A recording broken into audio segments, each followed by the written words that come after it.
বাবাৰ বিগ্ৰহত মুতিম বুলি কৈছে মোৰ কথাটো শুনি লওক যেহেতু তেওঁৰ চকুৰ আগত কাটি দিম মই চকুৰ আগত কাটি দিম নমস্কাৰ অগ্নিনাভ বাবাৰ বিগ্ৰহত মুতি দিম পেচাব কৰি দিম অগ্নিনাভ বাবাৰ প্ৰতিষ্ঠাপক শিখা বাইদেৱে হাতত মদৰ বটল লৈ মদৰ দোকান দিয়ক এনেকুৱা ধৰণৰ আচলতে কথা কৈছে বাইদেউগৰাকী আজি সঁচাকৈ বহুত খং উঠিছে সঁচাকৈ আৰু এই ভিডিঅ'টো মই সেইসকল ভক্তৰ বাবেহে বনাইছোঁ যিসকল ভক্তই আচলতে বাবাক বিশ্বাস কৰে সঁচা কথা কৈছোঁ ভিডিঅ'টো যদি ইচ্ছা আছে আপোনালোকে চাওক সম্পূৰ্ণকৈ যদি বিশ্বাস নাই আপোনালোকে এতিয়াই ভিডিঅ'টো এৰি যাব পাৰে কাৰণ বাইদেৱে কিখিনি কথা আজি খঙত বাইদেউ আজি বহুত খং উঠিছে বাইদেৱে নিজে কৈছে যে যদি সঁচা ভক্তই সেইজনো যদি সঁচা ভক্তই তেতিয়াহ'লে যদি ভগৱানৰ মহাদেৱৰ ভক্ত হয় তেতিয়াহ'লে ভক্তৰ মুখত এই যি কথা ক'লে যে বাইদেউৰ মন্দিৰ ভাগত সেই বিগ্ৰহ ভাগত পেচাব কৰি দিম বাইদেৱে মদৰ বটল লওক এনেকুৱা ধৰণৰ কথা কৈছে আৰু বাইদেৱে এষাৰ কথা কৈছে যে যদি প্ৰমাণ দিব পাৰে মই মন্দিৰৰ পইচাৰে যদি গাড়ী মটৰ কিনিছোঁ মাটি বাৰী কিনিছোঁ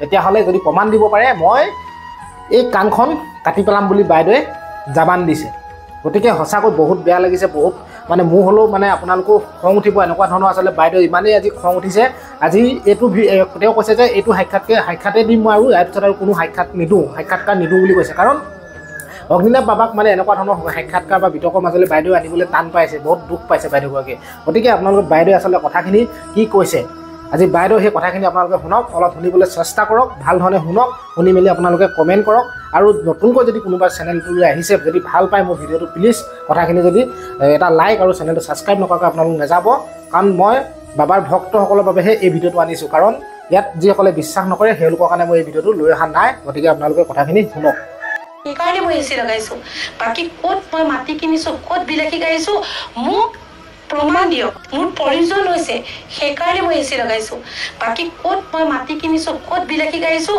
মোক প্ৰমাণ দিয়ক বেছি নালাগে মই এসপ্তাহ সময় দিছোঁ এই কামখন তেওঁৰ চকুৰ আগত কাটি দিম মই শিক্ষা মন্দিৰৰ বেজবৰুৱা এটা ৰাইজৰ প্ৰশ্ন মই আপোনালৈ এইবাৰ আগবঢ়াইছোঁ সুধিব বিচাৰিছোঁ স্পষ্টকৈ যিহেতু আপুনি কৈছে ভক্তৰ দান বৰঙণিবোৰেৰে আপুনি কি কৰিব সেই দান বৰঙণিবোৰ আচলতে আপুনি ব্যক্তিগত কামত ব্যৱহাৰ কৰিছে আপুনি মাটি ঘৰ গাড়ী ক্ৰয় কৰিছে ঘৰৰ চাপ বৃদ্ধি কৰিছে নে সেই দান বৰঙণিৰে আপুনি কিবা এটা মহৎ উদ্দেশ্য সাধন কৰাৰ চেষ্টা চলাইছে কি কৰিব দান বৰঙণিৰ কথা কৈছে আচলতে এই যে বিতৰ্কৰ সৃষ্টিপাতটো কিয় হৈছে জানেনে এই আমাৰ ফানটো কি হৈছে আমি পইচাবিলাক কি কৰিছোঁ সেইটোৱেই এচাম মানুহৰ সোমাইছে মানে যে আমি পইচাবোৰ কি কৰিছোঁ সেই ফানটো আমি কি কৰিছোঁ আৰু সেইকাৰণে যুক্তি দিছে মোক দমন কৰিব বিচাৰিছে যে এই পইচাটো মিছা কিছুমান অভিযোগ মোক সানি দিছে দি পেলাই মই পইচা কি কৰিছোঁ সেইটো তেনেকৈ মিছাকৈ কিছুমান তেওঁলোকে অভিযোগ সানিছে প্ৰথম কথা মই কৈ লওঁ মোক কৈছে আমি বিলাসী গাড়ী কিনিলোঁ আমি মাটি কিনিলোঁ তাৰপৰা আৰু আমি চকীমুখত আমাৰ ঘৰৰ পৰা অলপ আগলৈ কিমান 12 বিঘা নে কিমান কিবা আৰু চকীমুখত আমি 12 বিঘা মাটি কিনিলোঁ আৰু আমাৰ বোলে বাবা মন্দিৰ তালে উঠাই লৈ যাওঁ আৰে বাপৰে মই এই বাবা যি ইমান জাগ্ৰত বাবা এই আমিতো মন্দিৰ বনোৱাৰ আমি প্লেন কৰি আছোঁ আমাৰ ড্ৰয়িঙো বনাব দিলোঁ কিন্তু আমিতো তেতিয়া ভবা নাছিলোঁ এইবাৰ ইমান জাগ্ৰত হ'ব ইমান লাখ লাখ ভক্ত আহিব ইমান হাজাৰ ভক্ত আহিব আমি ভাবাই নাই এইখন আমাৰ বাৰীখনৰ একদম চুকটোত এটা চুক হয় আৰু ইয়াৰ পৰা আৰু নাই আৰু আমাৰ মাটি মানে আমাৰ বাৰীৰ চুকত তেওঁক বহাইছিলোঁ গতিকে আমি এতিয়া মন্দিৰভাগ যদি বহাওঁ আমাৰ বাৰীখন ডাঙৰ অলপ ডাঙৰেই কিন্তু এই বাৰীখনত যদি আমি এতিয়া মন্দিৰভাগ বনাওঁ তো মন্দিৰভাগ জানো ছাইডলৈ থাকে নেথাকে নহয় মন্দিৰভাগ একদম ভক্তই দেখাকৈ মাজে মাজে একদম ফ্ৰণ্টত হ'ব লাগিব গতিকে আমি এতিয়া মন্দিৰভাগৰ যিটো ড্ৰয়িং বনাইছোঁ সেই ড্ৰয়িংটো মন্দিৰভাগ সোমাই একদম মুখে মুখে হ'ব লাগিব এতিয়া কথা হ'ল এইভাগ মই ঘৰুৱাকৈ বহাইছিলোঁ এইভাগ চিমেণ্টৰ হয় শিলৰো নহয় মই আচলতে এক শক্তিক পূজা কৰিছিলোঁ সেই শক্তিভাগ হৈছে এই শিৱলিংগ ভাগ ইয়াত আছে, ইয়াতে আমি পূজা কৰিছিলোঁ। এই ভাগ হৈছে চিমেণ্টৰ হয়, এভাগ শিলৰো নহয়। কিন্তু এতিয়া কোনোবাই বিতৰ্কলৈ গৈছে যে শিৱলিংগতহে পূজা কৰে, বিগ্ৰহত পূজা নকৰে। আমি বিগ্ৰহভাগেই বহাইছিলোঁ, বিগ্ৰহভাগতে আমি পূজা কৰিছিলোঁ। শিৱলিংগ ভাগত আমি শিৱলিংগ ভাগতে পূজা কৰিছিলোঁ। আমি বিগ্ৰহভাগ মানে 2 বছৰৰ পিছতহে মই ইয়াত বহাইছোঁ। মই মানে বিগ্ৰহভাগ মোৰ খুব মৰম লাগি আনিছিলোঁ আৰু ইয়াতে বহাইছিলোঁ। মই যিজন শিৱক পুজিছোঁ সেই শিৱজনৰ মানে দেখাত কেনেকুৱা প্ৰতিমূৰ্তি, মানে সেই দেখিব কেনেকুৱা হ'ব সেইটো মই মোৰ কল্পনাৰে এভাগক ৰাখি লৈছিলোঁ আৰু এওঁৰ নাম দিছিলোঁ মই অগ্নিনাভ। কোনোবাই কৈছে মোৰ ইয়াত ত্ৰিশূল নাই বাবাৰ, মোৰ ইয়াত গোটেইখন ফুলেৰে ঢাকিয়ে থওঁ, কেনেকৈ ত্ৰিশূল নাই? এভাগ হৈছে ত্ৰিশূল, এভাগ ইয়াত ত্ৰিশূল আছে, ডম্বৰু আছে আৰু ইয়াত গংগা আছে,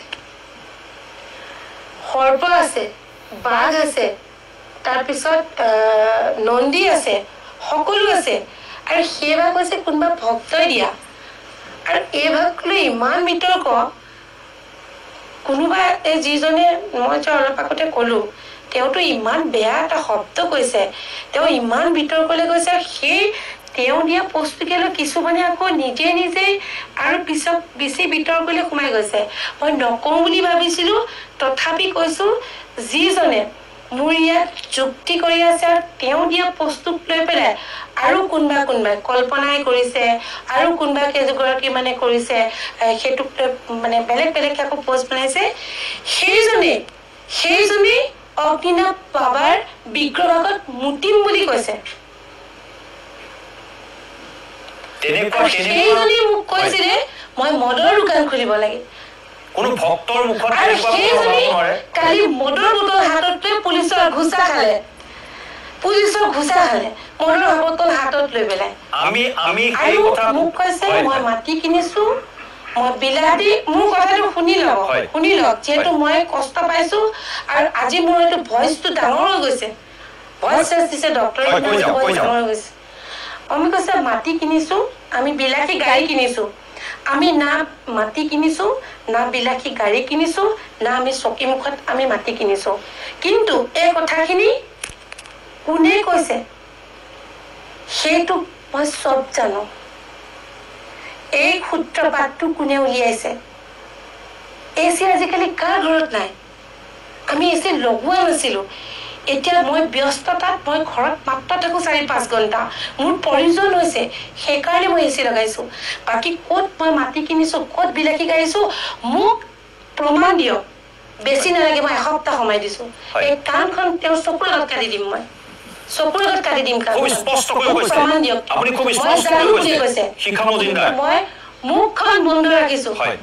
মই স্পষ্ট কৈছো, সূত্ৰপাতটো কোনে উলিয়াইছে, সূত্ৰপাতটো কোনে উলিয়ালে মই জানো। কিন্তু মই মনে আছো, বাবালৈ আহিছো, মই বাবাৰ ভক্ত।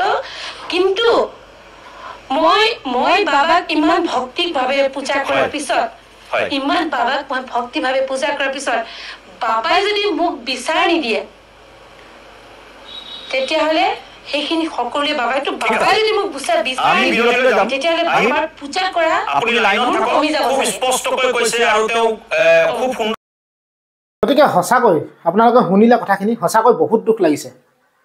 বিশেষকৈ এগৰাকী মহিলাক ইমান মানে যিগৰাকী মহিলাই নিজৰ ভক্তসকলৰ যিখিনি কথা লৈ আচলতে মন্দিৰভাগলৈ আহে, সেইখিনি ভাল কৰিবৰ বাবে বাইদেউগৰাকীয়ে দিনে নিশাই ভক্তগণক তেওঁলোকৰ মনৰ আশা পূৰণ হ'ব পৰাকৈ তেওঁ চেষ্টা চলাই থাকে। আৰু তেনেকুৱা এগৰাকী বাইদেউক আচলতে সেই অগ্নিনাভ বাবাৰ বা বিগ্ৰহভাগকনো বাৰু এনেকৈ পেচাব কৰি দিম বুলি ক'ব পাৰেনে?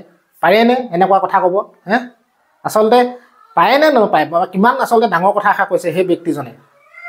তেনেকুৱা ধৰণৰ কথা ক'ব পাৰেনে বাৰু? এবাৰ আপোনালোকে ভাবি চাওকচোন বাৰু। ইমান বেয়া মানে দুখ লগাকৈ কথাষাৰ, মানে দুখ লাগিব আপোনালোকে কথাষাৰ শুনি, খং উঠিব পাৰেনে? আৰু এতিয়া যিজন মানুহে সেই কথাষাৰ কৈছিলে তেওঁ হেনো নিজে এতিয়া মদৰ বটল লৈ ধৰা পুলিচৰ আগত গটা খাইছে বুলি শুনিবলৈ পাইছোঁ। গতিকে এনেকুৱা কথা আচলতে ক'ব নাপায়। যদি বিশ্বাস নকৰে নাযাব মন্দিৰভাগলৈ, যদি বিশ্বাস কৰে যাব। আচলতে বিশ্বাসে মিলে হৰি বুলি মই আগতেও কৈছোঁ। গতিকে এনেকুৱা ধৰণৰ আচলতে বিতৰ্ক নকৰিব, বহুত দুখ লাগে আচলতে। ইমান ধুনীয়াকৈ তেওঁ ৰাইজৰ কাৰণে সেৱা আগবঢ়াই আছে গতিকে তেনেকুৱা এগৰাকী মহিলাক ইমান মানে মানসিকভাৱে তেওঁ আঘাত দিব নালাগে শেষত ভিডিঅ'টো ইমানেই আছিলে ভাল পালে পুনৰ কৈছোঁ আপোনালোকক লাইক শ্বেয়াৰ পাৰিলে ভিডিঅ'টো যিমান পাৰে সিমান শ্বেয়াৰ কৰক আপোনালোকে আজিলৈ আহিছোঁ বাই বাই